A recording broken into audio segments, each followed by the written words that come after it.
What it do is JC Boo with my boo coming to your living room. Hi. And yes. And as you can see by the title of the stream, I got my baby here on stream. How you doing, baby? How you doing, love? I'm good. I'm nervous. Why you nervous? Because I'm like, this is crazy. It ain't nothing to be nervous about. Look, you got Myra here. You got your mom here. Shout out to moms-in-law. Tommy's here. Chat. We live, chat. I feel like you can really see like the energy dynamic between us. We here. We balance each other well. Now, I will say though, we did come to an agreement before we came on the stream that I'd be a little bit more, a little bit more calm, a little bit more like chill. killing my ears. Yeah, exactly. You know what I mean? Like I'm not gonna be destroying her eardrum or making her chest thump with my yelling. So oh my goodness, we're gonna keep this thing calm though. I did plan on having like a huge like intro for it though. Like she said, like I want to sit by you when I start the stream. No, I was like, no, we're gonna drop bombs. You know what I mean? We're gonna have the applause going. You know what I mean? All that. I was gonna have fireworks be set off in the room. Like as she comes in, but I was like, nah, that might be a little much. You think I'm joking? She think I'm joking. House. She think I'm joking. Look, chat. Look. Nelson fireworks outlet. All right, that was the plan. But for everybody else, man, thank y'all for joining, man. Be sure to subscribe, like the stream, and subscribe. Sub up. Let me have a moment right quick, just to be. I'm gonna be JC right now. For the stream, you're gonna be getting mainly Joseph again, calm. But I'm gonna be JC moment. You have a moment, all right? Can I have a JC moment right now? Yeah, be you. Be me. Okay. Everybody, like and sub the stream. Let's go this thing, baby.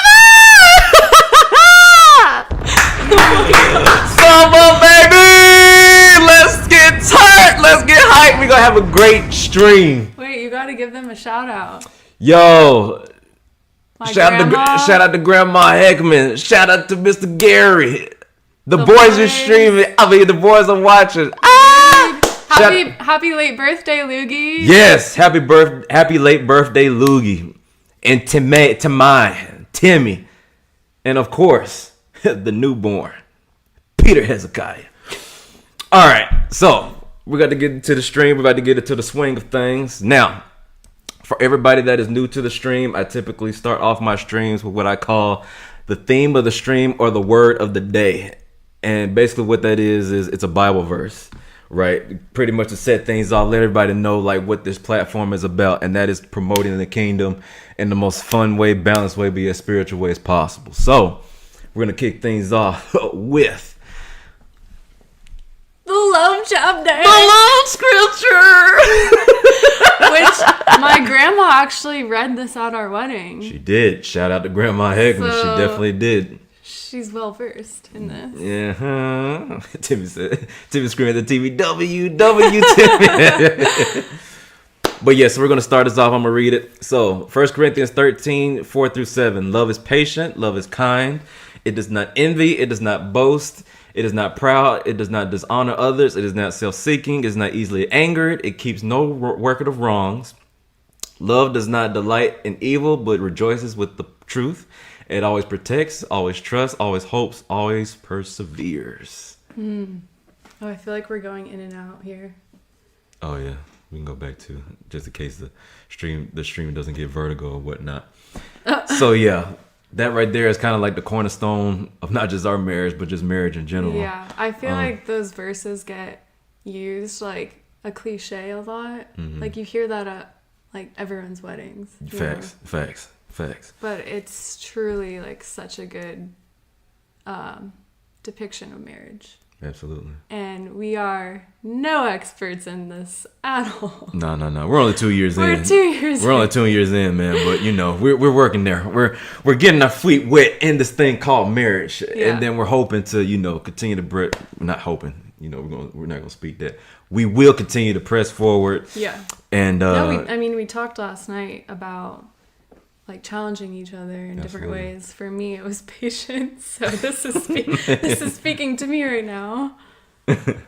When's the last time we had a fight? Like a fight. Yeah, a fight. It's been a while. Yeah. But I mean, as far as like a spat, I mean, I feel like that's like, Every day. yeah, every day it's gonna be something. Let's be real. Two strong personalities come together. You know, it's gonna happen. No, we're Especially this learning. fighter right here. Yeah. Yeah, I've learned that I'm very strong. That's not always a good thing. very very strong. But we here though. We are definitely here. And like I said, like continue to work on us, continue to like grow and develop our relationship, and ultimately just have our marriage reflect our relationship with the Lord and Savior Jesus Christ. Mm-hmm.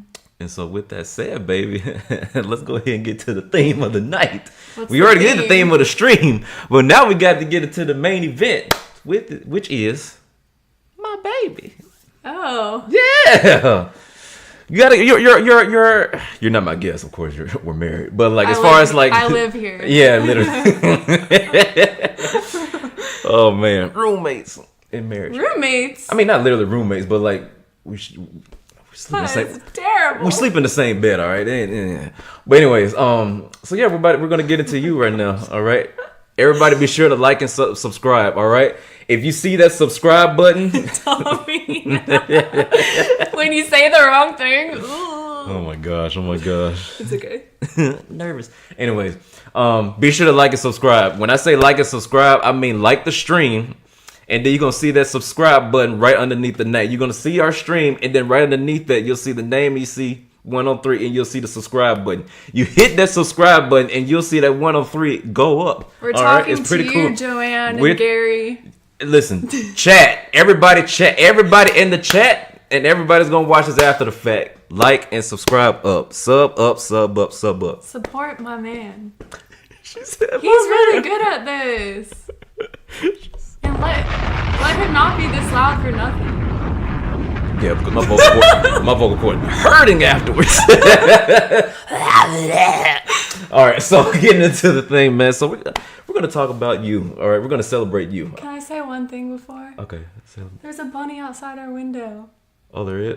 Chad, we We've get been seeing bunnies every single day almost every day since we've moved into this house, which has been a month ago. yeah, literally a month ago. And yeah, I'm like, what does that mean? But Yeah. it's so nice. Yeah, Chad, we have a lot of bunnies, not just in our yard, but also like around the neighborhood. Like we be going on random walks, and then you just see all these bunnies just like hopping out of nowhere. Like it's pretty sick. I love it. And I always make a point to call it out. And that I did. Yeah, she Let's- definitely did. Let's proceed though. There you go. All right, appreciate Tommy and Myra for the sub. All right, sub up. So you are here on my stream because I would like to celebrate you, and I want the world to get to know The my world. baby. The world, yeah, baby. We putting it out there. All right, we putting it out there. So let's get into Samantha. Tell us a little bit about you. Tell us about like your upbringing. What was that like? Because for all you that don't know, she is from Georgia. All right, the Atlanta area, the A, specifically Peachtree Corners. All right, which is Yes. like a suburb up in northern Atlanta. So tell us what was. Let's stay broad though. Let's stay vague here. Okay, so then what was life like growing up in the A, specifically man. Peachtree Corners? Oh, my mom's on the chat. She has the best parents. You know, I was gonna start with that. I really have the best parents. I have 2 older brothers. Shout out to the in-laws. Yeah, I'm the baby of the family, the only girl. Mm-hmm. Get that all the time. Yeah, so I feel like it's changed a lot over the last 30 years since I've been on this earth. I'll be 30 next month. Crazy. Next month. That is insane. Yeah. Drop one of the clues bombs for that. But I feel like growing up, we lived Thank you, mom-in-law. All right, go ahead. Yeah, we lived in like a bubble, like Peachtree Corners bubble, like Yeah. very white area. Mhm. I feel like it's changed a lot. Like I said, like it's grown a lot more. It's more diverse. It's a beautiful place to grow up. Mm-hmm. trees everywhere. Trees everywhere. Which is what I mostly miss living here in Texas. All the luscious trees. Yeah. And it's not like in a preservation or anything. That's the thing about Texas. There's trees here, but it's like specially designated areas where the trees are. It's not like trees, all over. But they're not the same kind of tree. Like that too. Georgia has trees. That's true. That is very true. And hills. That is true. But yeah. So what were you like in school? Like, were you like, were you the popular girl? Were you like, the nerd? I was Queen Bee. Okay, hair flip. Miss Popular? No, not at all. Hey, drop a bomb for that one. We gotta drop a bomb for that one. No. Like I had my core group of friends. It was usually like a church friend group, especially in like middle school and high school. Yeah. Most of my friends came actually through church. We went to like all different schools, which was kind of cool. But then when I was at school, especially in high school, I felt like I didn't really have like my core group there. Like, I don't know, it wasn't the same because who I would hang out with outside of school was from church. So was it more like a drifter type of thing then? No, I don't know how to explain it. Like I was well loved. I had great friends, but I wasn't like the popular group, which is I didn't want to be either because they weren't very nice. Yeah. To be honest. But yeah, it was just a time in my life that I normally don't like reflecting on, like being real, because okay. This is so embarrassing. Why? Do you, baby? You're doing a good job. You're doing good. Yeah. No, like I had a great upbringing. Yeah. But I also had my own issues, like emotional issues. Yeah. Depression and all that. Yeah. Like a lot of young people do. So I felt like I really like found myself in my 20s, not really even in college. So. And so during that time, like, what was your relationship with Christ like? Like, was it like, were you introduced to it later on in life, or was it like something you kind of grew up with? Oh no, and then you be strong?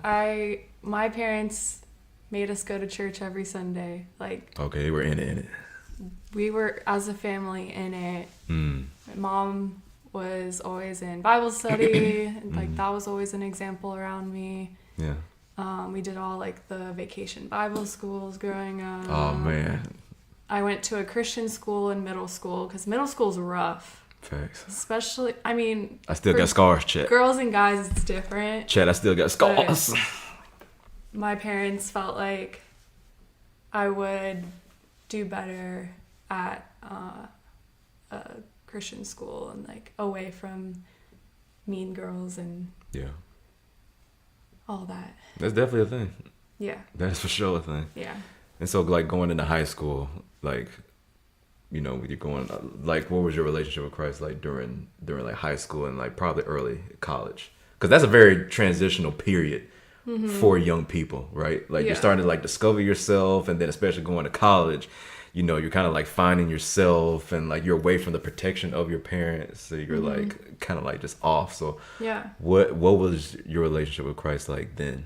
No, I felt like I had a really good foundation from childhood because when I was really young, like my dad was deployed multiple times. So I felt like that's always part of like my story of like really finding comfort in the Lord at a young age.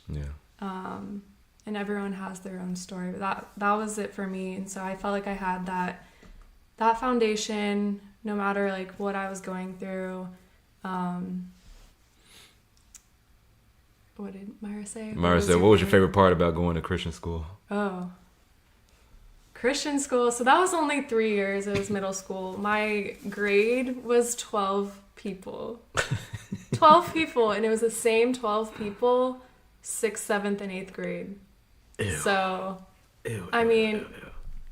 If I had to see the same 12 people, 6th, 7th, and 8th grade, I would go stir crazy. Please leave. I honestly liked it. Like, I really do feel like that's what I needed at that time. Like the stability, or like knowing like you had the same just people. Just having like few like really good friends there, and not having all of this extra drama from people. Yeah. You just have like more attention with school and everything. Yeah. And the food was really good there compared to public school. I will say that. And then your mom just said, but she had Maggie. Maggie was my BFF. She's still my close friend. Shout out to Maggie and Jeremy. Those are the homies. Yeah. Also, especially Jeremy, my guy. Yeah. And then, she was like my best friend going through high school and college. We were in each other's weddings. Mm-hmm. Yeah. Awesome. But, so you're going off to college? Going to college. My mom knows this. I was so scared to go to college. I feel like I'm scared of like any transitional part of life because the unknown, it's new, whatever. Yeah. But I will say my mom and my dad really raised us to be independent people. Mm-hmm. And I'm thankful for that. Even like though there's pros and cons of every parenting, I really am thankful that we were, because it's always hard to leave your family and go somewhere new. Yeah. But then once you get through the goodbye, like I felt like I was doing well there on my own and found my friends. So how many years did it take for you to like fully get comfortable with being, or how long did it take? Leaving the house? Yeah. I felt like the first year was obviously the toughest. Every time I'd go home. Yeah. I didn't want to go back to school. And I feel like, honestly, it was the first 2 years. And there was a point where I don't even know what my mom would remember. I say that because she's watching, but like fact check me and Tommy. Like Tommy was there. But there was a point where I like didn't know if I wanted to go back. Like I felt like I would have this depression like come in and out of my life, and there was one like Christmas break where I just like lost it. Like I just felt so, I don't even know, like just I didn't know who I was still. Even though I knew the Lord, I didn't know myself in the Lord. Yeah. So I just completely normal. I had a lot of like emotional problems like I was dealing with, and like feeling, I don't know. Okay. I don't know. It's hard to like think back at those times sometimes, but yeah, my parents, like especially my mom, like really helped me get through that. And I went back to school, and Tom said you left your heart in Auburn. No. Looking back, and I'll get to that, but like we joke all the time, like how did we even go there? Like how did we live in Auburn? Yeah. In that bubble. Chat, for all you who God don't, we found each other. Facts. Chat, for all y'all that don't know what Auburn is like, Auburn is literally like Podunk Central. It's country. Like literally in the middle of nowhere. There's only one interstate in the entire city. To people there, it's, I'm sorry, the people in Alabama, no shade to Alabama. It's the best basketball state right now. Come on, War Eagle. War Eagle. Hey, Final Four. Auburn University's in the Final Four. All right? War Eagle. But they thought Auburn was like the big city. Some of my friends there, because they come from really small towns. So that was all new to me. But what was I saying? You talk about how small Auburn was. Oh, yeah. Yeah, leaving your heart in Auburn. Leaving my heart in Auburn. Because Auburn, man. Guys, I joined a sorority.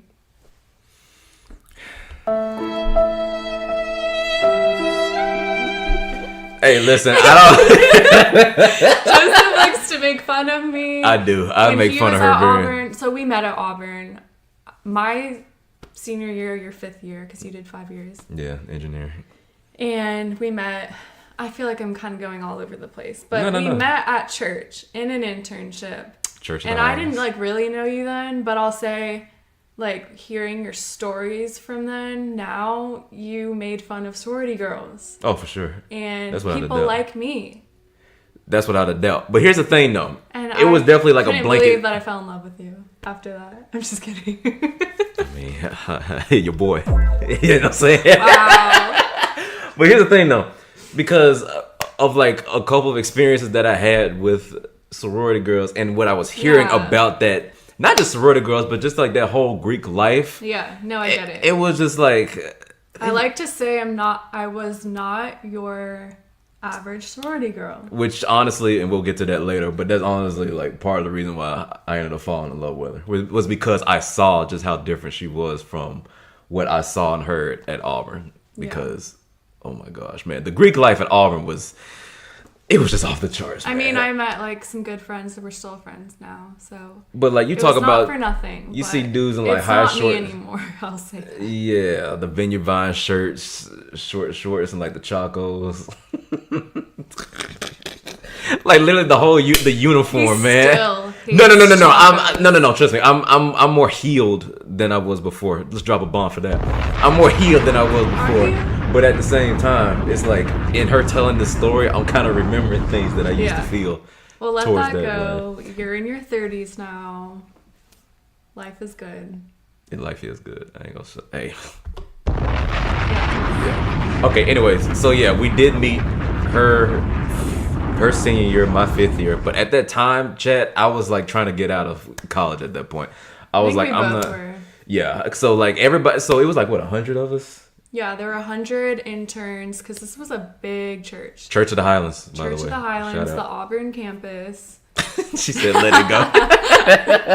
I'm still dealing with stuff. But no. So we were split up into these groups within the 100 college kids, interns. Yeah. And I think every group had like 10 people, so there were like 10 groups. In my group, I had his best friend, Justin. Yep. So we would do like these group hangouts. So I really got to know his best friend, Justin, who was your best man in our wedding. Yep. And shout out to Justin West. Yes. Because Justin West is the reason why Sammy and I met. Sammy. Yeah. Yeah. I feel like our groups though didn't really interact as much. So that's one of my biggest criticisms. I saw you around, but I never talked to you, which is crazy. Because this was like, what, a whole semester long of us like being around each other, but we never talked. Like August to November. And that was this was 2016. And that was one of my biggest criticisms of 252, which is the name of the internship that we were in, was that they didn't really do a lot of like mingling between teams. It was like everybody was kind of on the island on themselves. There were a lot of people. There were, but I feel like they could have. And there was cliques. Like, I hate those things about. Oh my gosh, I hate cliques. Talk poorly about church, but there's cliques.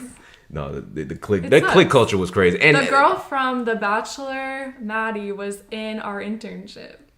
Hey, if you're watching. Hey. Yeah, Maddie Pruitt was actually in our group. And whatnot, and me and her and like a group of people, we did some photo shoots for like the church banner and stuff. So we actually became friends. Yeah, but so we weren't friends in college, but we say we met there because if you want to be technical, we did. Yeah. So let's go past college. Let's move on until we're graduating now. This is like fall of 2017. You know what I mean? And at this time, me and Justin both graduated. We're like hanging out at Topgolf a lot. Like Topgolf is like our spot. Yeah. Right. So. And I happened to live right by Topgolf when after college, I moved to Atlanta. Yeah. After that first summer when I finally got a job, which felt like forever. Right. And yeah, I was living in West Midtown in Atlanta, which is where Topgolf is. And I get a text on my phone from Justin. Mm-hmm. Hey, you want to come to Topgolf with me and some guys? Now, for context, so we used to go to Topgolf every Thursday, and we would like it mainly consisted of me, Justin, and this other guy named Nevin. Shout out to Nevin. But it got to a point where it's like, all right, we're tired of seeing the same faces.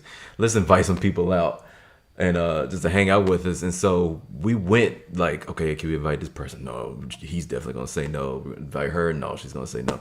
And so I remember Justin, me and Justin sitting talking, and I was like, what about that brunette that was in your group? And he was like, just kidding. He was like, who, so and so? I was like, no, man, not her, the other one. And he was like, oh, Samantha? And I was like, yeah.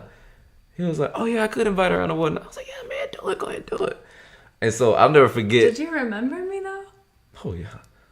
Chad. Wow. Literally, when she literally walked through the double doors going into Top Golf, and it was like literally my eyes went like. And I remember seeing his eyes too, which freaked me out. I'm not gonna lie. Because I was like, I don't remember seeing her. He looked like a deer in headlights. I really did. I was not expecting that effect in that moment. I was like, hey. You know that TikTok trend where they're like, hey, hey. You know what I'm talking about? Yeah. Hey. But you didn't even do that though. You literally like you saw me and then you beelined it straight to the Justin. Because Justin was the only person I knew. I didn't even know who Nevin was. I called him Devin. That shows how much I did not know him. You did call him Devin. But anyways. King's in the chat. What's up, Kings, baby? What's up, Kings? Yes, sir. Yes, sir. Shout out. Like and subscribe, though. Sub up. Anyway, so first meeting. What'd you think about me when we first met? You mean Top Golf as our first meeting? Yeah. Yeah, I was not into you.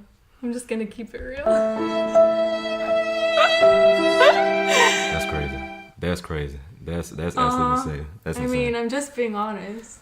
I mean, it's cool. We heard now. I feel like when we talked about our stories, like later on, we had such similar like timelines of like growth and things we needed to walk through. And I felt like when we like became more of ourselves, then that was like God's perfect timing. Absolutely. Because I feel like we were so different. Facts, from mom. them. Facts, mom-in-law. Facts. Like literally, like I'm talking like and then.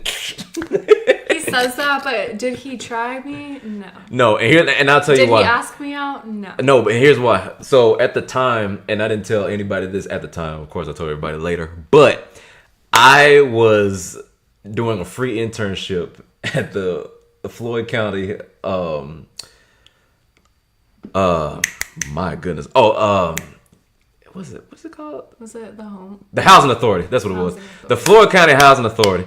And so doing a free internship there, and then me like sending out resumes and applications to everywhere around the country. I'm not really in that headspace to be serious about asking somebody out. Now, of course, I found Sam attractive, but I'm like, I don't want to get into something with her with, you know, how uneasy. Like, I'm still borrowing money from my mom at this point to go out. So I'm not trying to get into a relationship and then have to bring that in. You know what I mean? No, I get it. Yeah. Now, was that male ego? Yeah, absolutely. Yeah, and then I ended up moving. So, I mean... And then when you had moved, I was thinking, well, why would I ever look at him, like, romantically? Like, he doesn't even live here. As if you didn't already look at me romantically. No, anyways, but I'm saying it didn't change because you didn't even live here. Right. And at the time, I was a staunch... Here, I mean Atlanta. Yeah, exactly. And I was a staunch opponent to long distance dating. I just never saw it worked out. So I'm like, why even entertain this, you know? Yeah. But when I did move to Dallas, I remember you were applying for a job at Dr. Pepper. This was 2019. Tell the story about that. No, it was 2018, I thought. Was it? I thought it was like, 'cause I remember it was a few months after I moved there. I think it was 2019. Okay. Because that's when I left Coca-Cola. Okay. But yeah, I was applying anywhere in the mostly in the beverage space. So I came from working at Coca-Cola in Atlanta, Dr. Pepper's in Dallas. Mm-hmm. Now it's Keurig Dr. Pepper, but I got an interview there. Yep, I remember she told me about that. Yeah, I think I messaged you beforehand that I was coming. Yep. Or that I had an interview, but I never told you how it went because I didn't get the job. I was embarrassed. But, yeah, they flew me out there, so I was like, wow, like, this is a really good chance I'm going to get it. Like, they were spending money to, like, interview me. Like, it felt... And that was in Frisco, which is funny because we live 10 minutes from there now. Look at God. It's crazy. Look at God. But, yeah, I told you I was coming here, and I think I had girlfriends here, but you were the only, like, guy friend I knew here, and we were getting together, like, at least once a year, like, as a group. Yeah. Usually I was the only girl. Yeah. And all your guy friends. Literally. She would kind of just like sit there too. Because I was the only girl, I'd be so shy and stuff, and y'all weren't really talking to me. Like we weren't talking to you. Yes, we were. Chat. You're not like asking me questions. I know I was definitely asking you questions. I know I was because I knew how the other dudes were, and like we would be in group. We'd be in group similar, and they would like kind of ignore that person, and then I'm like. That person would just be sitting there. I'm like, yo, y'all gotta talk to them too. Like, you can't just ignore them. Because of that, you thought I was this person that was like probably boring, which I can be. Let's be real. I'm not gonna say that, but I'm saying at the time, no, I definitely did. Yeah. Or just quiet, which I can be, but like, I also have another side of me, and yeah, you didn't get to. Who's here on stream with us? You didn't get to see that. Who's here on stream with us? She can be turned too. But let's go back. Let's go back a little bit. Let's go back. So what is your relationship with Christ like now at this point? Like now, because that's another transitional period, right? So now you're out of college. Now you're truly on your own. Man. Because at least when you're in college, you have that freedom of going back and forth between home and stuff. So you're out of. I still did. Yeah. Oh, well, yeah, but like as my family lived there. Right, but as an adult though, there's more of that separation because you've experienced that freedom that you had in college. So you going back home to Atlanta and you're in the same city, but it's still like y'all are there and I'm here. So what was that like? Tell us about that. Tell the chat I don't know about how deep you're trying to go here. I mean, we ain't trying to cry tears or anything like that. Now if you do, good content. Okay, I'm joking. When I moved back to Atlanta after college and I was working, like getting into that groove, like months, I got my first job in September. I graduated in May. So there was like that whole summer that like didn't really feel like real still. It still felt like college. You know? Right. So once I like really moved out, a few months later, and was working and everything, that's when I finally like started to feel more like confident, more like myself. Yeah. That's when like I think it was just the culture of being in Auburn versus Atlanta. Like I thrived way more in Atlanta. Like I don't know. It just like brought out this other side of me that I didn't really even know was there. Yeah. Because like I said, I grew up in like, I mean, my high school was very diverse, but I don't know. Yeah. So I really, really enjoyed being in Atlanta, and like all my friends were single at the time. Like it was just a fun time. So it was 2017 was when it started. Yeah. And I lived there for 5 years. So, long time. Yeah, that was just like my girl group period where we just had fun with the girls. But then at the same time, I felt like this freedom because I was a very like good girl in college. Like I feel weird because our families are watching this, but what? We chilling. Yeah. No, like that's when I like they saw us kiss at our wedding. That is not bad. I'm just saying, like, if they can, we can do that in front of them. This is easy. Yeah, so, but I guess that's when I was like, I don't even want to say experimenting because that sounds way too dramatic than it was. But just like being at a bar, and it's not anything crazy.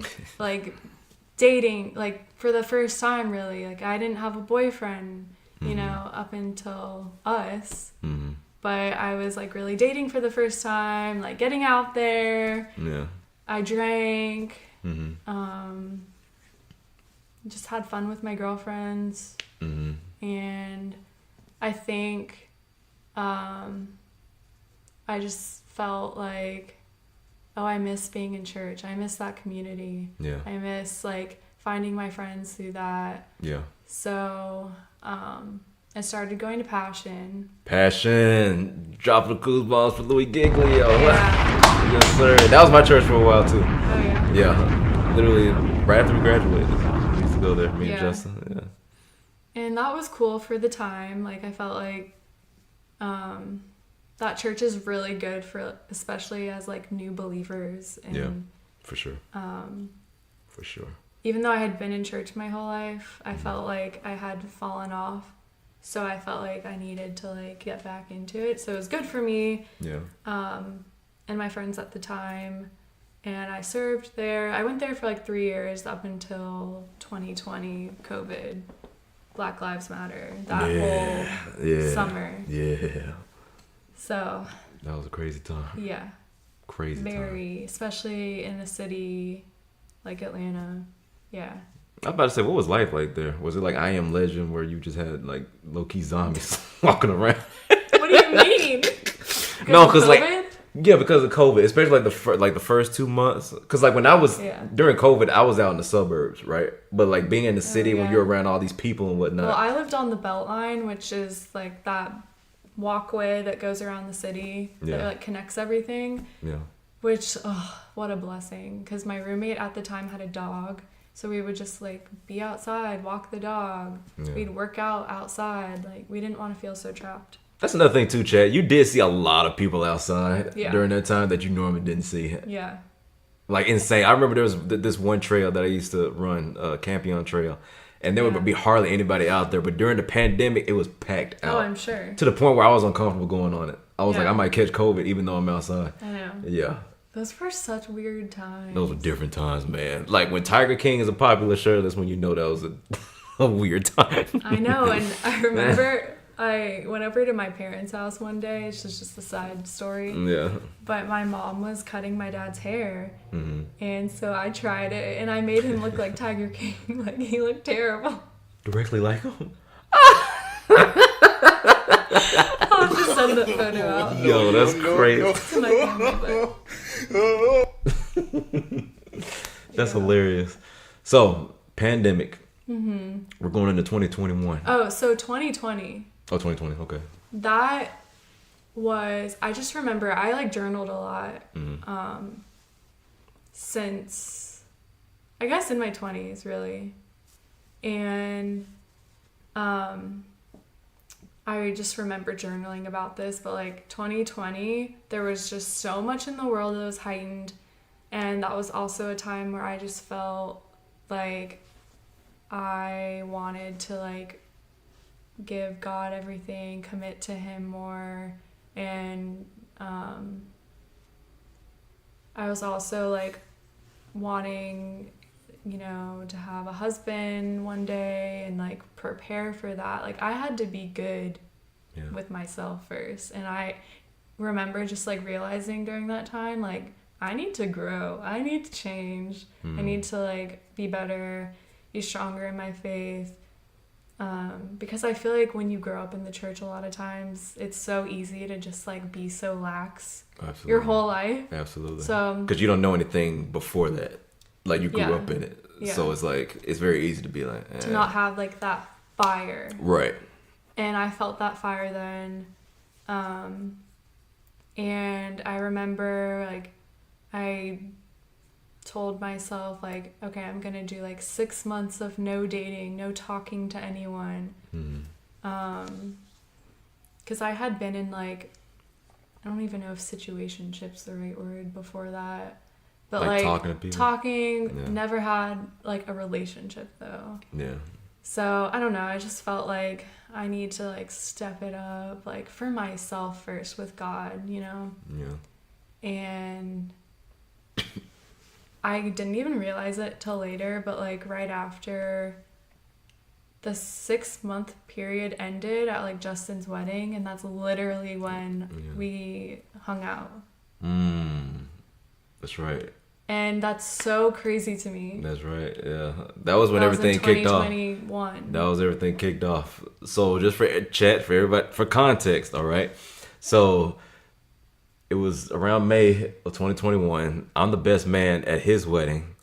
And I remember Sam comes up, and at this point I hadn't seen Sam in like a year or so.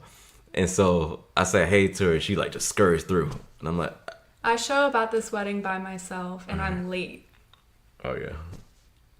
Yeah. So I'm like, and I hate being late. And the bride wasn't too happy either. The bride wasn't happy, and I didn't know her. It was a time. So I'm like running in because especially if you see everyone lining up. Yeah. You're like, crap, I'm so late. Yeah. I don't know. I just felt frantic. So I like scurried past you. I'm Yeah. cool. Just basically. friends. Just friends. Anyway, so fast forward. The wedding, this actual ceremony happens. We get to the reception. Me and the grooms were cutting up per usual. Shout out to Maurice, Justin, Jonathan, Nevin, and Brent. And we get to the best man speeches. And I get the microphone. I write nothing down. Totally freestyled. I had like a skeleton of what I wanted to say, but as far as words, I was like, nah. If I write everything down, people are going to know it. It's going to come off as disingenuous. So I'm just going to freestyle out the dome. And she fell in love with me. That button needs to go. Like Marvin Gaye. Let me tell you something. The Riz was crazy during that speech, and I didn't even know it. That's the wild part. I hang out with all the guys because they're the only people I know at this wedding. I go by myself, right? So once like we're done eating and all of that, because I'm at a separate table. I don't know anyone at my table. They're all the bridal party together. So once we're done eating, I walk over to them and I sit down. And I didn't know speeches were about to start and all of that. And so I'm literally sitting behind him as he's giving his speech. So like I don't even see his face. All I can do is hear you. And like, I don't know, the way you were standing was really confident and stuff. And I just remember stop. I just remember like, wow, this is confident. And I was really impressed that it was all like by heart, impromptu, whatever. And it was funny. Which what I bring to stream. Hey, literally how I talk to y'all is how I talk to y'all talk during the speech. Yeah. But way more smooth. But anyways, yeah. But I hear people when they talk about their spouse, like their eyes were opened or whatever. Like that's literally what happened. Yeah. And I just remember stop. I just remember that night, like at his wedding, like trying to lock eyes with you on the dance floor. Yeah. And I remember I was working at a startup at the time, so the next day I was going to California, San Diego. So after the wedding, you guys wanted to go to like Waffle House or whatever and hang out, and I was like, I want to, but I cannot because I knew you guys would be up so late. Yeah. And it was already late. Yeah. And just to backtrack a little bit, chat. So during the actual the wedding reception and whatnot, the guys are not, so like since college we've always had this thing where a lot of us could dance, and we were typically the center of attention, right? So when Sam would come over to the table and like try to get my attention, I'm thinking, oh, okay, she's just nice. Cause Sammy's so nice. So I'm like, okay, she's just being a friend, and she's like caught up in like the hype of the group, cause she wasn't the only one too. There were other people like hovering us. So I'm like, okay, like she just she's just trying to hang out, be part of the in crowd. And wow. I remember the in crowd. Do you hear this? I did get like one like hint that you might have been interested. What was it? When I think it was afterwards when we were talking about Waffle House, and you said, "Oh, I wish I could go," but I remember this vividly. When she said I have to go, it was the way she held her eye contact. I was like, "You see these eyes? That might be on the side." But reason why too is because Sam was talking about she had her own situationships and whatnot. I had my own, and they were like closing. Yeah, I was like in the process of buttoning those up that summer. Exactly, and so I was like closing the chapter that weekend for myself, and so I'm trying to like completely get rid of that one, and so I wasn't in a mindset to really register what was going on in front of me. So yeah, so. Yeah. But yeah, but chat, check this out though. Check this out.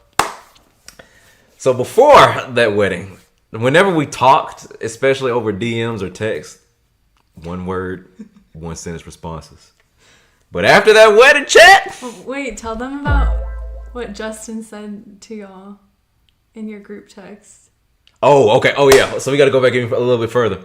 So I forgot when exactly this was. Yeah, I don't know. But Sam was wearing this white turtleneck, and It she was doesn't matter like, what. she was kissing her then roommate's dog at the time, and she was like, I forgot what the caption was, but I remember Justin screenshotted that and sent it to me and my friend Jonathan, hilarious. and she was like, "Yo, somebody need to do something about this," and I was like, "Oh, I would if I was actually in town," and that was like maybe Lame. that was literally 2 or 3 years prior to us dating. So crazy how that works. Like we did anyways. So Yeah. might as well have tried. But anyways, so going into so after that wedding, the one word, one sentence DMs chat turned into 2 sentences, and then 3 sentences, and then it was a whole paragraph, Wow. and then it was 2 paragraphs.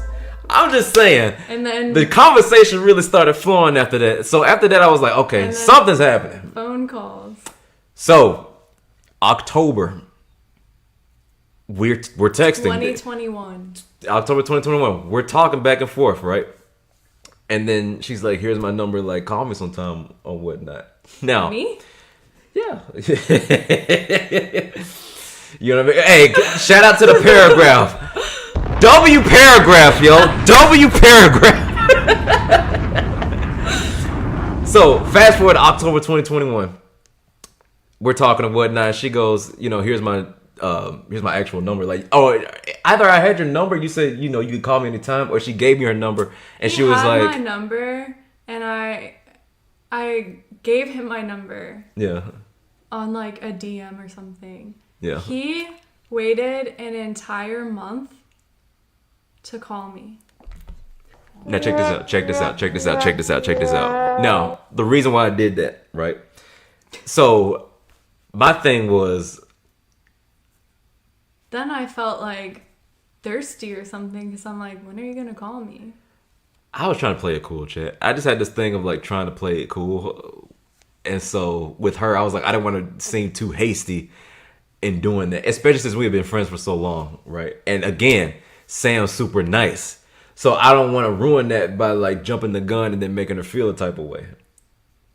Like if we didn't start out as friends for as long as we did, we probably would have gotten to where we are a little bit quicker as far as like starting dating. But we've known each other for too many years. And I had a rule at that point too. I was like, if I'm friends with you for more than a year, we can't date. We can't. His rules, I don't understand them. So yeah, it was actually, I know, it was not cool. Mom. It was not cool. It was definitely not cool. And so I'm like asking for you to call me at this point. So this is like, it was like early November, either the 7th or the 8th, when I finally did. I had mustered the courage to call her. I say that, but like honestly, the timing was perfect. Like I wouldn't change anything, but Yeah. it is funny. Yeah, it's definitely funny. And so yeah, I finally called her, and that's a good question. How long is an acceptable time to keep a man in the friend zone? Hey, cause she did. I think we kept each other in the friend zone. We did. But me personally, I'm not good at doing that for a while. Like, I'm always the type where I'm like, I gotta tell you I like you. Like, that's just me. Foreshadow. Yeah. So on the phone call, we're talking, and Sam started saying like, I want to come out and visit. I think we talked about Dallas, and I had been once before. Yeah. Yeah. I was twice before. Wait, was it twice? Oh yeah, it was twice. Yeah. And so she was like, I'm looking forward to coming. I was like, yeah, like I would, show you like different places and Oh whatnot. gosh, don't say this. And she Don't say this. No, I'm not gonna. I'm gonna say it, but I'm not gonna say it the way, But basically, she was like, where would you show me around? Like, where would you take me? But it was like It came out weird. where would you take me? I'm like, oh, okay. Oh, okay. I don't know what's going on here. But that sounds like she might be feeling the kid. Now, fast forward a week. You know when you have to overcompensate sometimes so for that sure. you pick up on the vibe? Yeah, I wasn't picking up on nothing. That's what was happening. No, listen. Chat, I wasn't picking up on anything. It was sad. It was sad. So the next week, I was shooting some pictures with my friend Ronaldo. And I had posted my picture on there, and if you look now, it's like me with a black shirt. I have like a jewel or crystal or something, and I had like a burgundy jacket. No, I'm not into crystals. I rebuke that in the name of Jesus. But I had just posted the profile pic, and Sam had texted me saying like, okay, I like the picture and whatnot. And she was like, I wanted to say it on your profile pic, but I was too scared to do it or whatnot. I was like, no, go ahead and do it. And so you love it. You ate it up. So me and friend, I'm still in friend mindset now, right? And so she commented, and y'all can go back and see it. Well, actually, no, you can't. You don't know my first name. Anyways, JC Bowie. So on my profile pic, she wrote Joseph, and then I put like a panda bear waving hey. And I remember I said that to Justin, and he was like, bro, what is wrong with you? He responded to me in public with a panda gif going, hi. And I still liked him. Yeah, looking back, chat, she had every right. She had every right to, cut ties at that point. She could have easily cut ties at that point. No. But but fast forward another week, and this was November 21st at 8:38 p.m. Listen, I know the cringe. I know. No, listen, I take all the heat. Or I'm saying, comment the DMs, all that. So I am November 21st. But you still got the girl. Still got the girl. November 21st around 8:38 p.m. I'm doing homework because at this time I'm in grad school, and we're talking about the wedding. And I remember she was like, I don't know, I just felt like everything just changed. Oh my gosh, this is so embarrassing. Why is it embarrassing? Hey. So she goes, I don't know what's going on. I don't know, just everything changed. And I was like, because I had to spell it out at that point. Yeah, she did. So that's why I talked like that. Yeah, she did. And then I was like, what do you mean? And then she goes, well, honestly, I thought you were cute and I just wanted to hang out with but you. I'm like,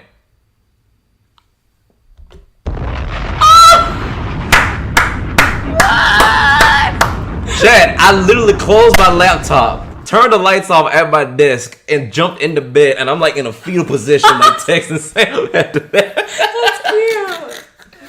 I was so excited. I was like, W. Before I even knew what W meant. It's on.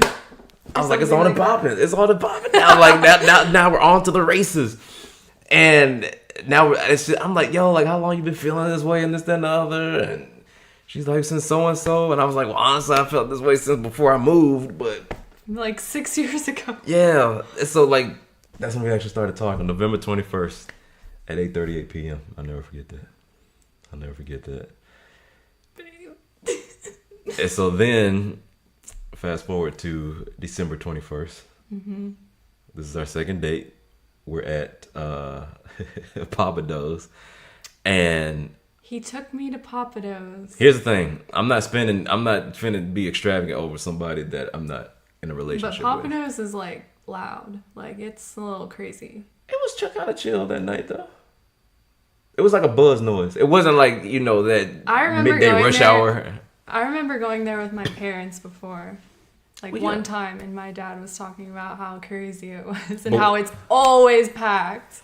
And it was packed when we went there too. But at what time though did they go? Respect. But no, at what time though did you actually go with your parents? What do you mean? Because it makes a difference. Midday Papa Do's is hectic. It's dinner. I'm telling you, that location was always crowded. Okay, well that was God then, because when we went that night, it was pretty chill. There was a lot of people there, but it was a little buzz noise. It wasn't like people yelling or screaming or anything. All I know is that I was on time and this man was late. Because I went to the Papacitos down the street. That's where the GPS took me. The GPS took me to Papacitos. All right, I didn't know. I don't know why. That's why I don't have an Android to this day. It's because of that. But I went to Papacitos and I apologized when I got to Papa Do's. But I remember during the dinner, he looked like a deer in headlights again. I really did. She was just so beautiful, Chad. I mean, we go from text and calls and whatnot to now I'm actually seeing this fine specimen in person. And so I literally bit my lip as I was taking my second bite into my salmon. I mean, blood gush. Like it was bad. First, he holds my hand up and he's like, yeah. in front of everyone, and our waitress like laughed and stuff. Romantic. And so I was so nervous and like embarrassed. Romantic. It is. Hey, Okay, kill that. I'm just saying, like, it is what it is. And then he bites his lip. Yeah. So it was not a smooth date, but it's okay because.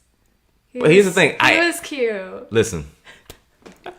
Oh, I was going insane, Myra. I was going insane. I was going crazy. Literally, and it gets even better too. So I didn't want the night to end, right? And so I'm like, because it's like what 7:30, 8 p.m. I'm like, all right, we need at least another hour or two. Like this can't end. And so I was like, well, there's a Dave & Buster's up the highway out in Marietta. Again, another place I probably would not have gone to. It will not go to this day, which is crazy. But she was like, all right. Funny. She was like, all right, bet. Like let's do it. And so we go, and like she almost beats me in air hockey, and I'm like, okay, this girl's actually like competitive. And then she actually beat me in a game of pool. And I remember like in my spirit going like, ask her tonight. And I was like, oh, tonight's the night, because I planned on asking her out 5 days after that. But he had plans. I did have plans, and the Lord laughed at my plans for sure. I mean, like, laugh. I was gonna play the button, but it would be too long. Anyways, so I beat her the second and third games, but I'm like, okay, my head is scrambled. I need to go ahead and like ask this girl to be my girlfriend tonight. And so I remember we were walking out. I was walking into her car, and I took her by the hand. We're like hugging and stuff. It's mad cold. It's freezing. It's like 20 degrees out. And so like it just came out, and I go, I really like you. And then Sam goes, I really like you too. So cheesy. And I was like, no, like, I really like you. And I just want to say that for the first time in my life, I actually see something long term with a girl. And I've never had that before. It was like a script in your head you were trying to remember. Yeah. And then somebody took a big marker to it, just went. Because then after that, I went. So with that saying, would you like to do like And I was like, and I was like, do this thing, and then Sam goes, what thing? I'm like, you know. I was like, in my head, I was like, he did not just say, do you want to do this thing? I just. Like I always envisioned that moment, like, will you be my girlfriend? Nah, it wasn't smooth at all. It was, would you like do this thing? And then say, I really do watch too much New Girl. It's crazy. And then Sam goes, do what thing? I'm like, you know. And then she goes, like, be your girlfriend? And I go, and then she goes, yes. And I'm like, finally that came out. Like, my gosh. But I was on cloud nine. I was like, wow. Because before her, I never had a serious relationship myself. So like, I was like, wow, I probably asked a girl to be my girlfriend. She said yes. This is for real. W's. Yeah. But man. Ron and Cece, should we just do this thing? Oh yeah. Yes. Shout out to New Girl, man. Except they didn't make it. No, they didn't make it. They definitely didn't make it. They were out in like a few episodes. But then I introduced you to my parents and whatnot. And actually right before that, I knew that this girl was going to be my... Like not even 10 days into us dating, I was like, she's going to be my wife. You loved me. She was going to be my wife. Like I remember we were at Avalon. We had just finished hanging out with your friends. I was meeting them for the first time. You mean New Year's Eve? New Year's Eve, yeah. That was a terrible night. Not for us, but like... Not for us. Yeah, but for like other people that were there, yeah, it was a little awkward. It was a really bad first impression of my friends meeting Joseph. Not all of them. Not all of them. Yeah, Katrina and Ernest, W's to you. Let's but not name drop. I didn't give last names. Okay. Yeah, and so yeah, like they were fine, but yeah, but yeah, but for us it was a really good night. It was a very good night, and I remember we were at we were in the garage, parking garage at Avalon, and I remember we were hugging and saying goodnight, and I was just like, you know what, you just feel like home. And then It literally, was like word vomit. kind of was, yeah. That's like you feel like home, and literally like tears just like burst, and I just like felt it in my heart. I was like, no, she's it, and I was like, I lost it. And it was funny too because there was like a whole like construction workers working. They're like restaurant workers. Yeah. Like right next to us. So I was like, this is really sweet, but also there's people right here that are like being weird. I didn't know what to do. Yeah. It was a lot. But in that moment, I did not care. I was like, man, this is what it feels like. Yeah. And so, honestly, like after saying that, because like I would hear about relationships where like dudes, you know, they wouldn't ask their girl to be their spouse or whatnot for like years on end, and I was like, there's just no way. There's no way that you could like, I don't know. I feel like if you're really serious about somebody, you're not gonna be waiting years to like commit. Like if you know, you ought to know within a year or two, maximum 2 years. Myra.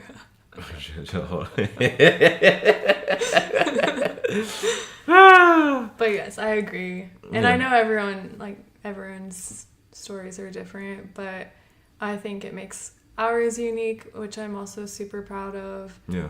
Because like we were long distance. Shout out to your mom for giving you the wisdom you needed to be in a long distance relationship. Facts. And the Lord. Facts. Because even when after Sam and I's first date, I was like, I don't know about this.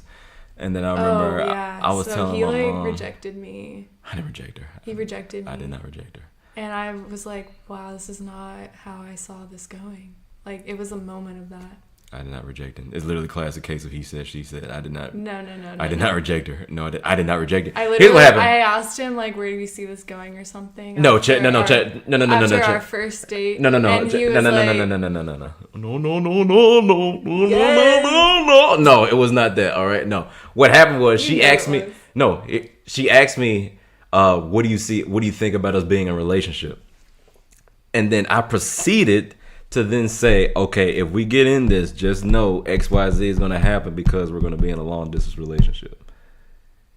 But her whole behavior changed after that. I was like, I physically turned around because we were watching TV or something. Yeah. And I was like, I can't even look at him because this is not what I thought. I'm like, what is it? And then literally, I took it as like, you didn't want to do this. No, I was just like setting that precautionary. It wasn't saying, but even then, it wasn't me saying I didn't want to do this. It was just like, all right, now, but just be aware, like. But it was more than that because it was like you were trying to like process it through yourself. So I was like, I took that doubt as like. So you took the doubt as rejection. Yes. Okay, got you. Wow, 4 years later, we finally came to that. Yeah, the next day you talked to your mom or that night or whatever. It was a morning. Because I remember I came in. Then he texted me, let's do this. Let's do this. I was like. Clearly, I had never had a girlfriend before. Just saying that clearly. But no, because what happened was when I woke up the next morning, of course, mom and pops and everybody else was asleep. And I told her about the night and she was like, okay, so what's going to happen? And I was like, I don't know, like with us being long distance and whatnot. And she gave me this look. She was like, what's wrong with you? I'm like, what do you mean? It goes, they long distance, that's like the perfect scenario like for y'all. And I was like, what are you talking about? Oh, I didn't say that. No, I didn't say that. But I was like, what do you mean? And she was like, as believers, one, it keeps the physical stuff out of the way. There won't be no temptation. Two, you're both in grad school, so you won't be in each other's faces. You actually like can do your own thing. Yeah, could do your own thing. And then three, you have no choice but to talk and get to know one another. And the way she just broke it down, I was like, oh yeah, this is wow. I never thought about it like that before. And so She's like, this is the best situation for you, like best case. Yeah. Leading into marriage. So literally and something we never thought we would have like go through. Right. Definitely not me. But literally 5 seconds after that, that's when I texted Sam, let's do this. 5 seconds later. It's like, it's on. W mom. Love your mama. Love your mama. Shout out to Pops in the chat. What's up, Pops? What's good, Pops? Oh, man. Love to see it. But yeah, so 10 days in, I'd already met her family. This, that, and the third. I'm like, I love this woman, but I can't tell her that yet. Why? Because I didn't want to jump the gun. You didn't want to love bomb me, which I respect. Exactly. I did not want to love bomb. And I had never told a girl I love you before. So I was like, I'm not doing that. And so fast forward to my birthday, my birthday, and my 20-something birthday. Why you say that? My 20-something birthday. And so we were... Why do you say that? 20-something birthday. And so you had met my parents. Mom literally like got her out the car. I had never seen that before. That's when I knew my mom liked you. Because I had never seen her do that with anybody else. She literally got Sam out of the car. What do I love about Sam? Oh. Man, she about to. Man, she trying to bring out right out the gate. What I love about Sam? I love your heart. Just how caring and how intentionally caring you are as a person. I love your heart for the Lord. I love your smile. I love your eyes. I've always told her eyes were like my favorite feature, like on her, because it's like I've always imagined my future wife having eyes that like just had a lot of life to them. And like even when she came through those doors at Topgolf, my eyes immediately went to her eyes, and I was like, dang, I could look into those eyes forever. Of course, she wasn't giving me the time of day back then, but I was like, man, if we could just like hook for like a second, like, man. You're doing what I was trying to do at the wedding, like, look at me. Literally, which we'll get to in a minute. But yeah, man, I just, I love her eyes. I love her smile. I love just her willingness to like do things, and like, even though she may sometimes complain about it, but like actually be outside of your comfort zone or whatnot. I moved here, didn't I? Exactly. That's what I'm saying. You're Let's willing get to move to out of your that. comfort. Oh, so you want to jump the wedding and everything? Well, there's a lot to share. There's a lot to share, but yeah, we'll go ahead and move on. So we did end up getting married March 25th of 2023. Woo! 2 years. We're 2 years in, baby. 2 years in, and I stayed with your parents for about a month in May, because we ended up living apart for like a month, like that April. Yeah. So we get married at the end of March. We're apart all of April. Yeah. So, and then he lives with me and my parents in Atlanta for the month of May, because we had like 3 weddings that month. We were traveling. Yep. And I didn't want to quit my job, because I'm like, well, 1 more month of income, like that's great, stuff like that. So thank you. And then June of 23. June 3rd, 2023. I moved to Dallas, Texas. When I tell you that had to been like the hardest move I've ever been a part of. It was rough. Yeah. Like literally the 2 or 3 weeks prior to that, she would like cry and whatnot. And I'm like, man. I cried a lot. Yeah. We see the skyline of Dallas after a 12-hour drive. That was the longest drive. And I just start clinging on to my stuffed animal. And I mean, I'm not talking about just like cleaning like happy. I mean, she's like in a fetal position with the teddy bear just. Yeah. And I'm looking over in the driver's seat like. It was so hard to leave my family, and I loved hanging out with Tommy and Jill. Like we were hanging out with them a lot. Yeah. Right before I moved. Shout out to Tommy and Jill. Yeah. And so yeah, I just remember thinking like when we first went in, I'm like, okay, we're gonna like, take pictures in front of the apartment, take pictures in the empty apartment, just have like, first day moving together type thing. And yeah, Sam literally walked in, she put some stuff down, because mind you, my dad and my grandfather were driving the moving truck of her stuff. So when she came in, and they didn't, because of like the storms and whatnot happening that day, they didn't get in until the next day. And so it's literally just like our couch and like a TV. Like it looked like a crack house if you were to see our setup that first night. It was a couch that folded out to a futon, so we could at least sleep on that. Yeah. Yeah, for real. I was like, I don't like it here. Like crack house. It was crazy. And so I remember Sam just walked. She took a look around. She goes, "What am I even doing here? Like, I don't like it here. Like, I just miss my mom. I miss my brother." I was literally missing everyone immediately. And I'm looking at her like, and I was like, man, oh my gosh, this is my life now. This is our lives. Yeah. And like, we had free will to do this. Yeah. I was like, why did we choose this? Like, why did we choose to move? Yeah. So, yeah. It has literally taken this 2 years to feel good. Yeah. Living here. I will say that Sam has made a lot of progress in the 2 years that we've been here. It took like a year to like really make progress, and then this past year has felt more like... Yeah.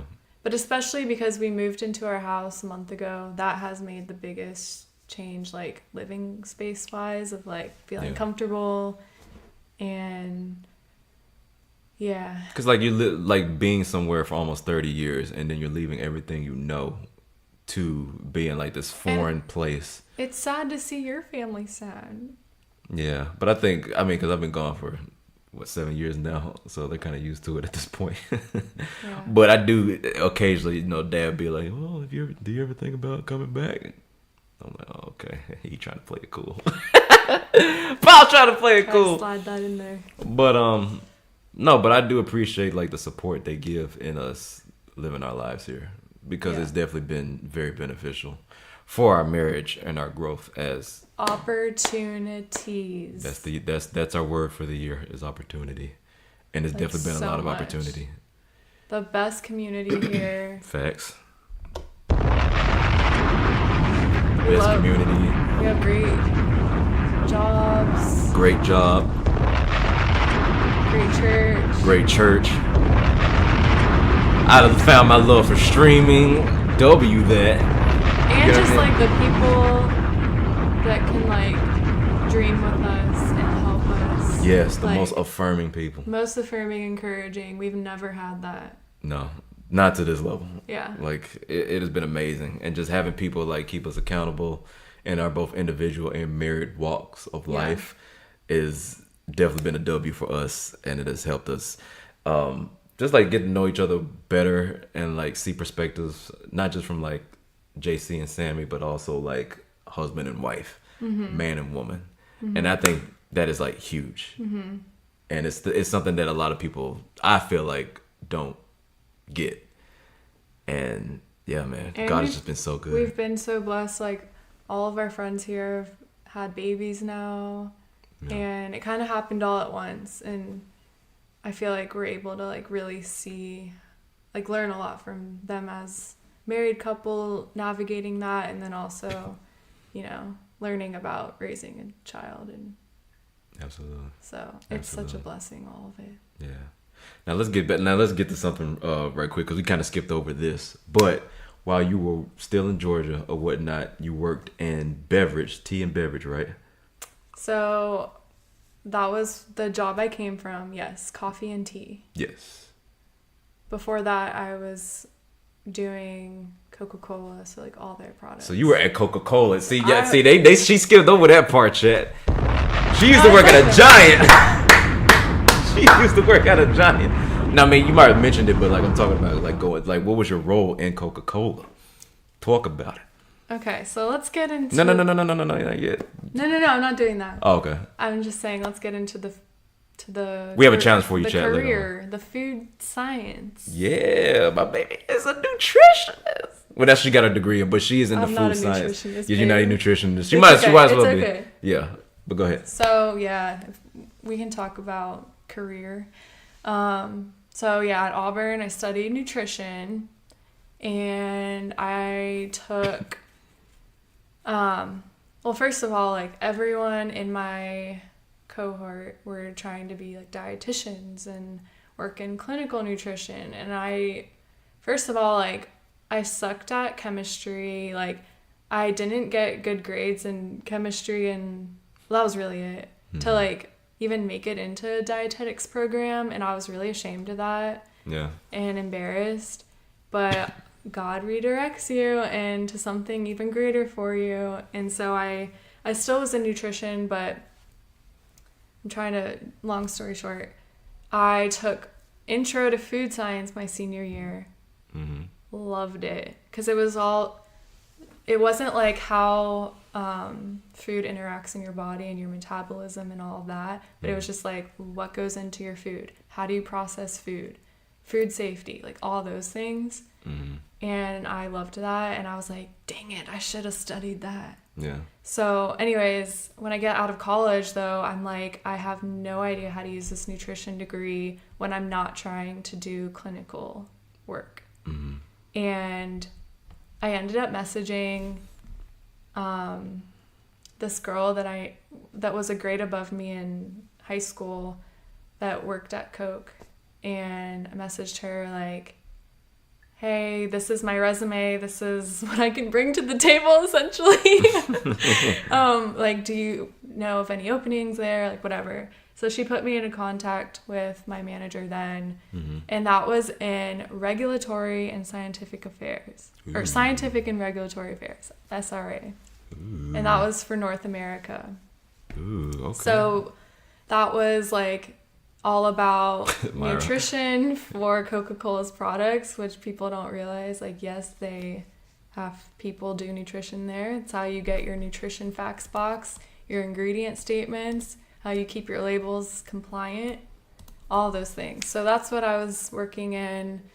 And then when I was at Coca-Cola, I knew people and worked with people in product development, where they're actually developing new beverages for whatever brands that they owned. Listen to my baby talk. My baby talk. She sounds smarticle, chat. She sounds smarticle. W, baby. So I was like, dang, I really want to get there. Like, I don't want to just live my career behind a computer. Sorry for those that do that. There are a lot of pros with that, I will say.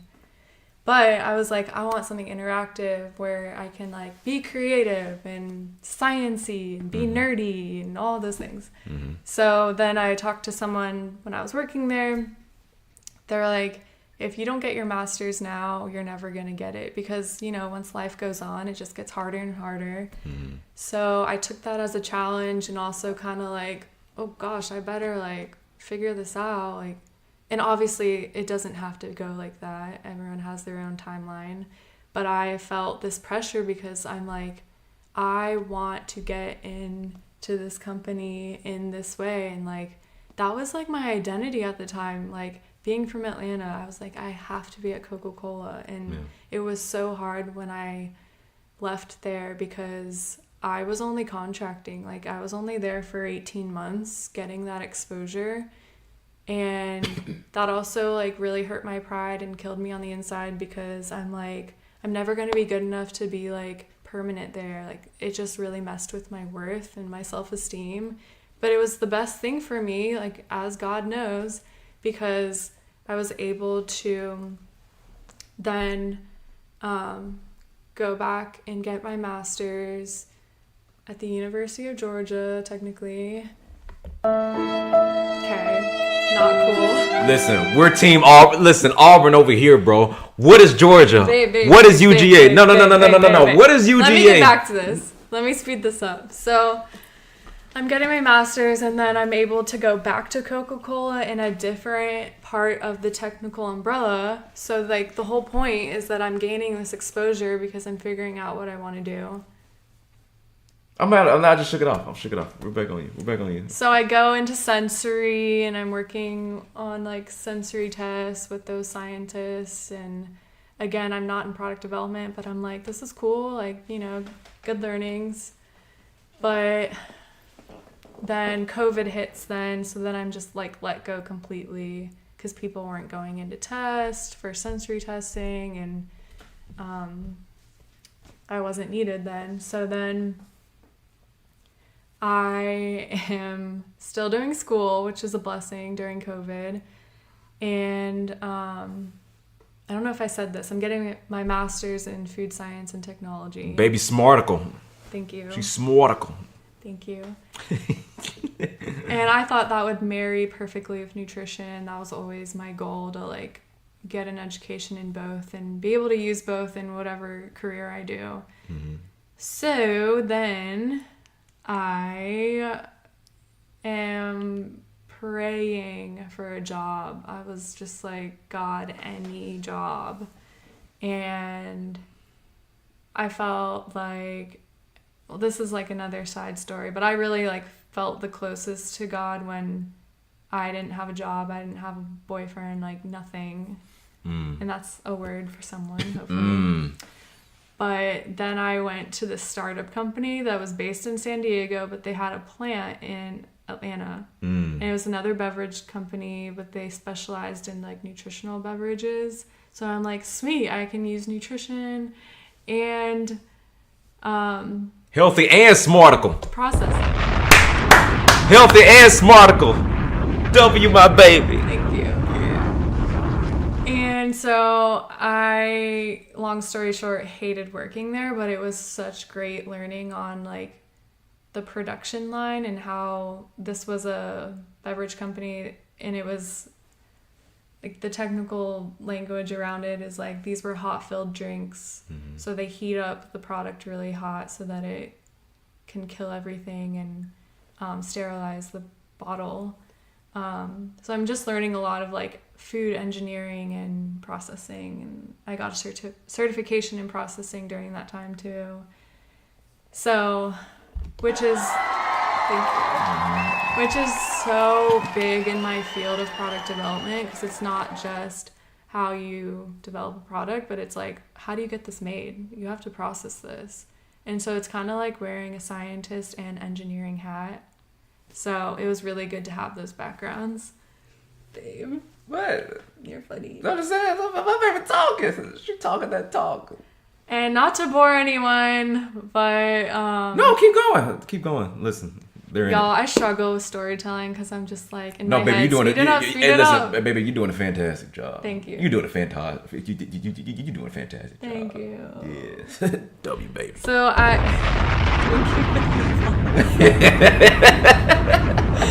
Enough. Okay, so thanks, Tommy. Tom is a troll. Thank you. So I lasted there for 8 months. Like, guys, I hated it. It's funny because what I do now is on some days like a lot more intensive, but I was doing like 12-hour like plant shifts as like a quality person, checking quality assurance, which I hated. Like, but that was, again, I learned was not for me. And then I also got to get into some development there, and then that led me to my next job, working at an ingredient company, also in Atlanta, and they specialized in making custom tea and coffee extracts so that customers could then take those extracts and put it into their beverages. Or I could make what we call RTD, ready to drink, prototypes to showcase to customers. So it was a lot of learning development there. And then we date, we get married, I move to Dallas, I don't have a job, and so we've got big companies here, and I just had PepsiCo on my heart. Like, I had tried the Dr. Pepper thing, didn't get in. Yeah. And PepsiCo was on my heart, and I had told my manager at the time before I moved, I was like, do you think that it's a dumb move if I take a step or two or 3 or 4 down to get my foot in the door? Like, do you think that's like wise? And she was like, probably not, but I just felt it. I'm about to say, W sub. W just subbed up. All right. Hey. Yeah. But I just felt it in my heart, like that's what was gonna happen. And that was also very humbling. So I basically took a technician role at PepsiCo in Quaker Oats to get my foot in the door. Hey, now this was a testimony. This is a testimony. Go ahead. Yeah. Go No, ahead. this is like amazing Yeah. that the Lord provided this. And this was right after we got married. Yeah. You were leaving your job, and so And I actually had this job as a technician lined up, but I hadn't started for like a week or two since I moved here. But to me, I was like, shoot, it's a job in a company that I like. It is coming from Coca-Cola, how hard it was to get in there and like have you hired full time. I was so scarred from that. And so, but God literally can do anything. And your dad said I'm flashing back with the explosions. That's on triggered PTSD. But okay, I'm sorry. you're good. No, keep going. Okay. So I work as a technician, which is the lowest entry level position there. I think it was labeled a level 3. And I do that for like 3 months. Not even 3. It's like 2 months. 2.5.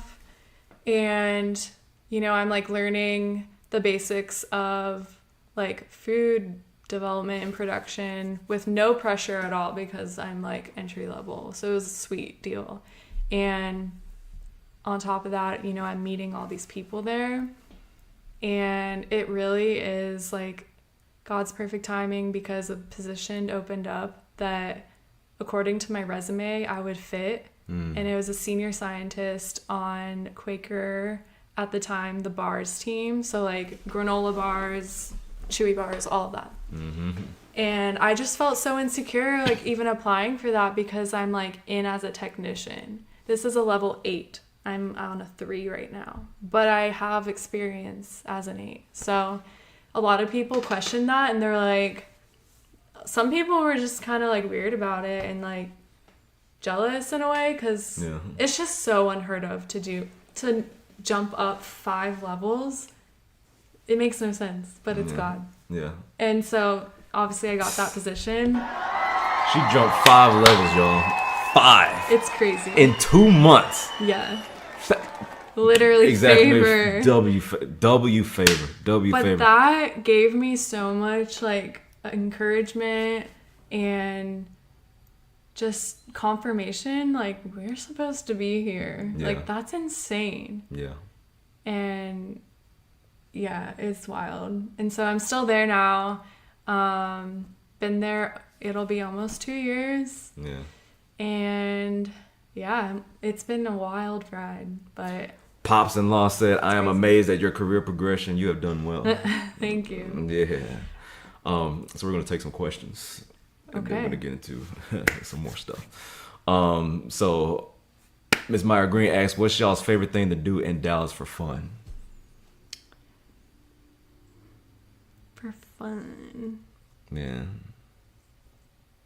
I mean, we hang out with our friends like y'all a lot. Yeah, we definitely And do. that's like the best Yeah. times, I think. But like what we've done here, I don't know, Chad. It's kind of random what we do here. Like we could do, it could be like shopping one day, and they could be like pickleball the next, and then it could be like walks around our neighborhood. there's a lot around here though, and we still haven't gone to those places. Watch my stream, my March Madness stream. You'll see who I think wins.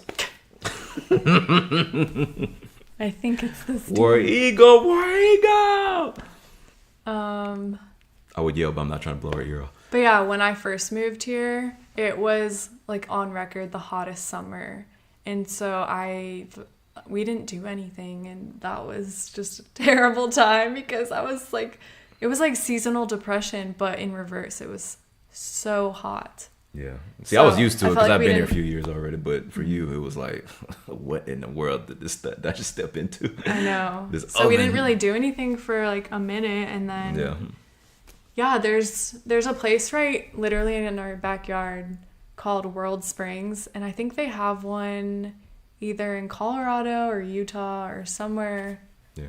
out west, and it reminds me of Iceland, how they have the hot springs, but they're supposed to have them from like water from all over the world, I guess. But it's so cool. It's like literally right there. So that's something I'd love to do. And they have a spa. They do have a spa. They do. Let me see. What else?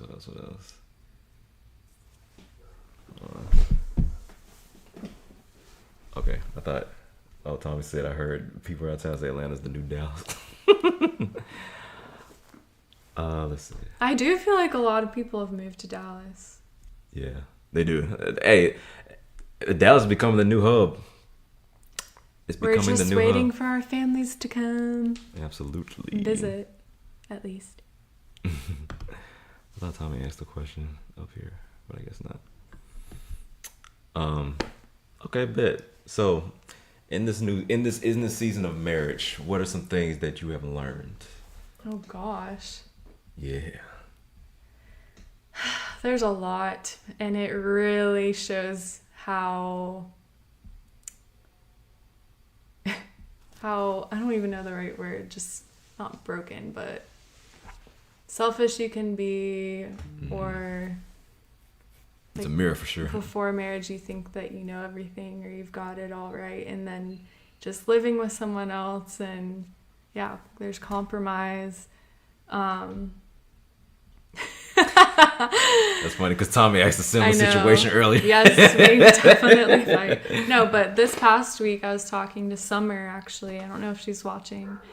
We're just talking about marriage, and just like there's always like, you know, the life changes and things that you're learning, and she really like helped me understand, because she's I think 5 years into her marriage, and what I came to her about was just little things in marriage that like you don't want to bring, or you don't want to cause resentment that I was feeling towards you with like little things that you just have to learn to like let things go. That's the thing too. Things like don't have to be on your time. all of our arguments have been over like small things, like very small things, whether it be like lack of communication or just. It's definitely always communication. Yeah, or like, you know, I mean, ultimately, yeah, that's what it comes down to is communication, which I think is why I get so frustrated when we do argue, because I'm like, is this really becoming like, is this really a thing right now? Yeah. So, but it's definitely something that I feel as though we've got better at, and yeah, like we'll continue to get better at. Yeah. I never want to appear like everything's great all the time, or like we're perfect people, or we're like righteous people. Like we definitely have ugly times like anyone, so we're just learning. But I feel like in the 2 years we've been married, it's like I finally understand why people say like, oh, once you get to the 2-year mark, like things kind of like settle a little bit, like you get more of your groove, and of course when you have kids things change again, but I feel like we're kind of there. Don't you think? Will you interview me before I write my book? Yeah, if you want to come on. Hey, W father-in-law, you want to come on? That means you have to come to our house. That is true. You gotta come here. It'd be a little hard to move this. Wait, that would be a great stream. That would be, actually. That'd be a W stream. Hey, he's in. Hey, chat, you see it here live and in person. We got Mr. Doug Paxton. We have to get your dad too. Pops, you gotta come along too. That's 2 serious commitments. Let's get it. Let's get it. Fire. All right. We making progress. So what are the things that you learned about marriage? Can you see things that we did when we were dating kind of help us in our marriage space? For all those who are single or like newly dating or whatnot, going into this transitional period of marriage, like what advice would you give for them? There's a lot of different ways I could take that, but I think take it all the different ways. Yeah. I think the first things I think of are date someone who has the ability to be like a good leader and not just a spiritual leader is what I'm trying to say, because the way that you led us and kept us straight, like set us up for success.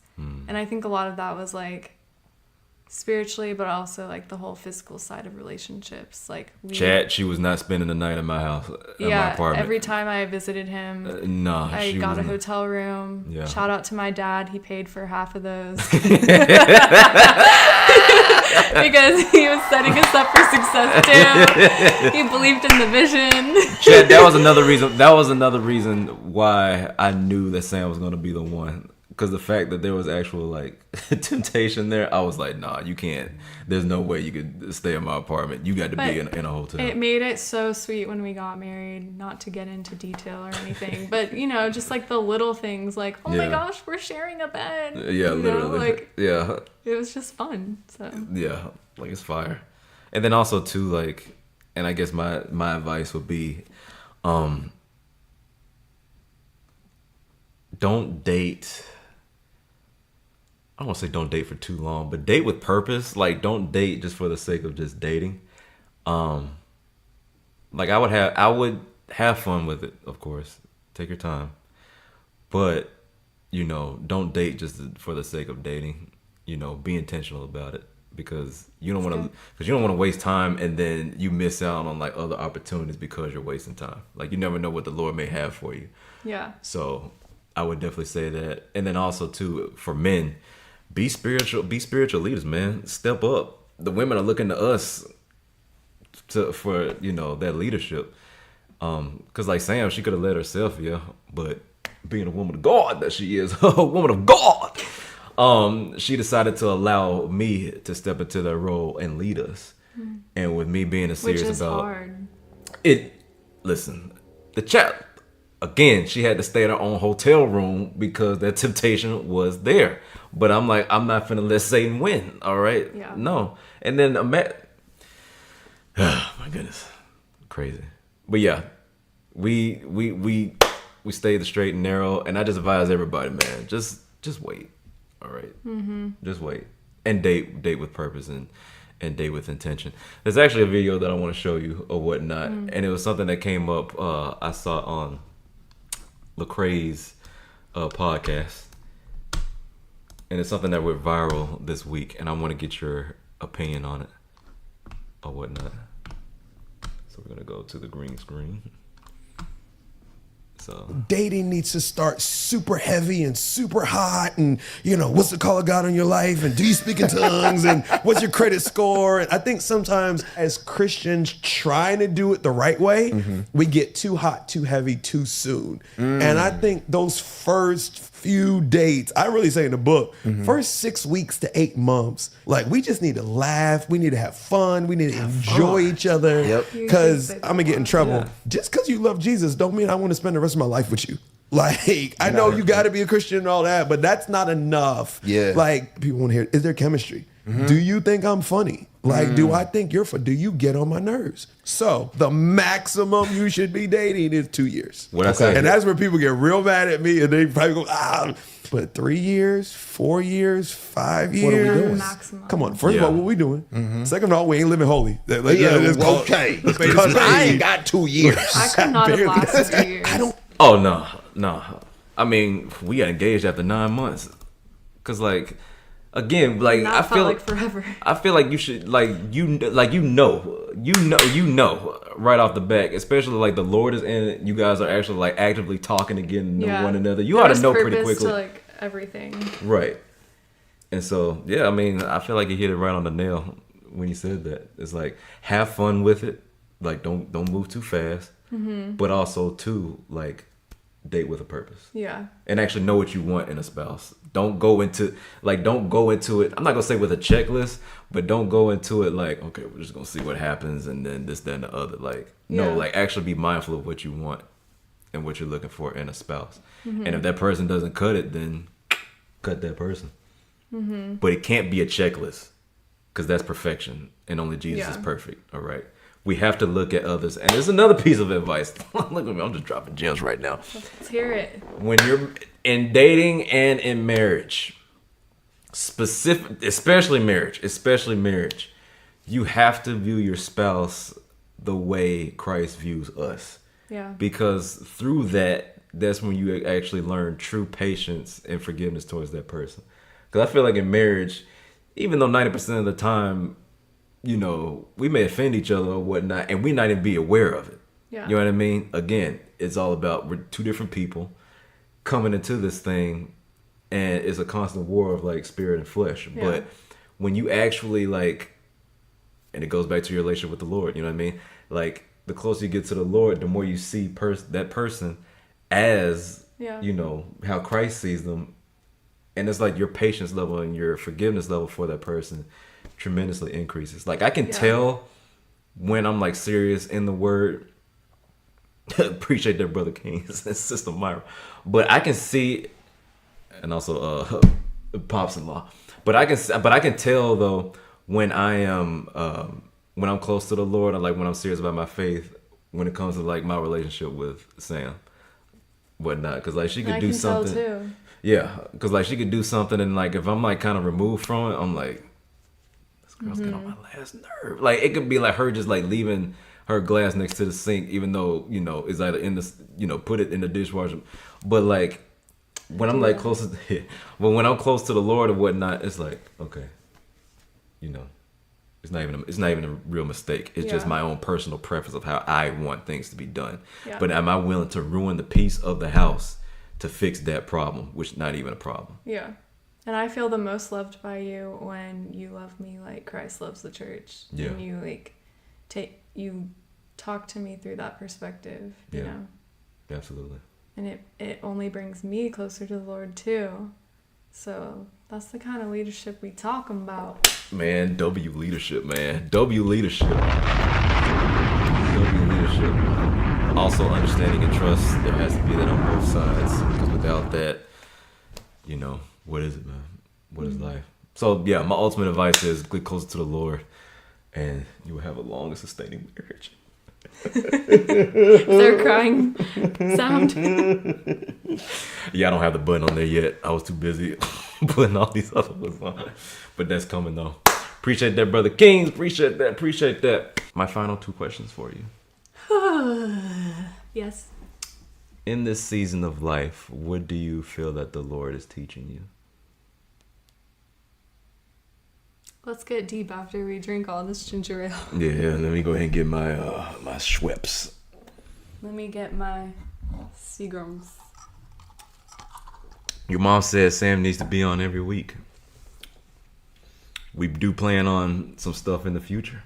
Stay tuned. What am I learning in this season? What are you learning in this season? There's many things. I feel like the microphone can hear all of your drinking right now. I did. I put it down. ASMR. Well, we're in a season of we've been married for 2 years before we have kids, kind of like that in between, maybe. Just like learning a lot about leaning on him, it's like we talked about that transition of moving here.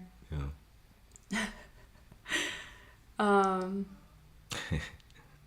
Sammy. What am I learning? I can't think right now. Well, the Olipop hit the brain.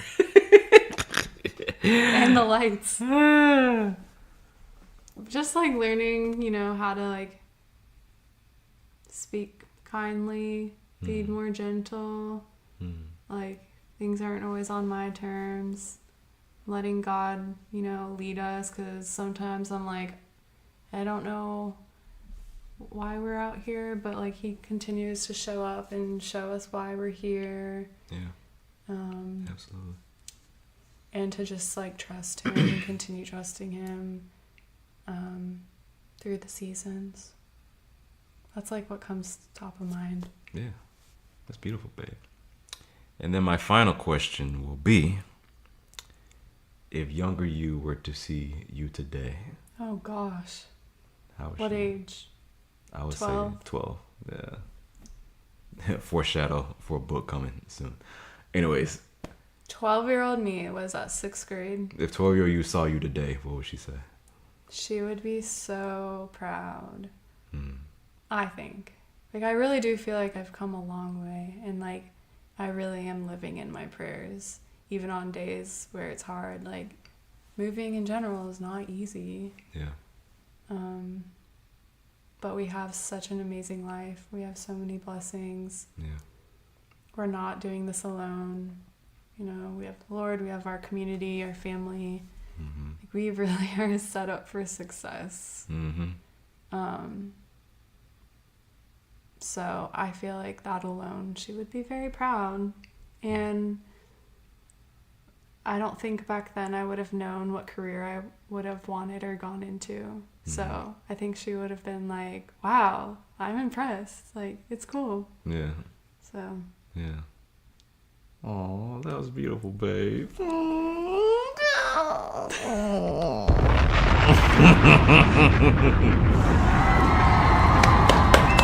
for having me. W stream. Well, thank you for coming along, baby. Y'all, she was almost about to throw up before we started this out of nervousness, but I was really nervous because I have done public speaking practice, and impromptu stuff is so tough. yeah. And even though you're my husband, I didn't know what you were going to ask me. So thanks for... It wasn't so bad, was it, though? No, it was fun. Yeah. And like your mom said, we're going to have you on later on. Thanks. Well, thank you for la la la la la la la. Thank you for coming on stream, babe. I really appreciate you. Love you always. And I'm proud of you for what you're doing too. Like, you're living out your dreams and your passions, and I love watching you every week. Oh, Thanks for having me. thank you, babe. Thank you so much.